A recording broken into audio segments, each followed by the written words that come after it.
தற்போதைய அண்மை செய்தியை பார்த்துக் கொண்டிருக்கிறோம். திருவள்ளூர் மாவட்டத்தின் பல்வேறு பகுதிகளில் பலத்த காற்று வீசுவதோடு வானம் இருட்டிக் கொண்டு காணப்படக்கூடிய காட்சிகளை பார்த்துக் கொண்டிருக்கிறோம். விவரங்களை நம்முடைய செய்தியாளர் பிரபு வழங்க நாம் கேட்கலாம்.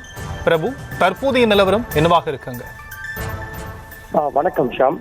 கடந்த சில வாரங்களாக திருவள்ளூர் மாவட்டத்தின் பல்வேறு பகுதிகளில் 100 டிகிரியை தாண்டி வெயிலானது பொதுமக்களை வாட்டி வதைத்து வருகிறது. இதனால் பொதுமக்கள் வீட்டை விட்டு வெளியே வர முடியாத சூழல் இங்கு நிலவி வருகிறது. இதனைத் தொடர்ந்து இன்று அதிகாலை முதல் லேசான மேகமூட்டத்துடன் காணப்பட்ட நிலையில் தற்பொழுது திருவள்ளூர் மாவட்டத்தின் பல்வேறு பகுதிகளில் பலத்த சூறைக்காற்று வீசி வருகிறது.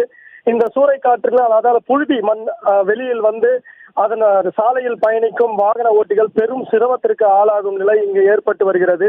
மேலும் திருவள்ளூர் மாவட்டத்தின் பல்வேறு பகுதிகளிலும் மேகமூட்டத்துடன் காணப்படுவதால் இங்கு குளிர்ச்சியான சூழல் நிலை வருகிறது. இதனால் பொதுமக்கள் சற்று நிம்மதி அடைந்துள்ளனர்.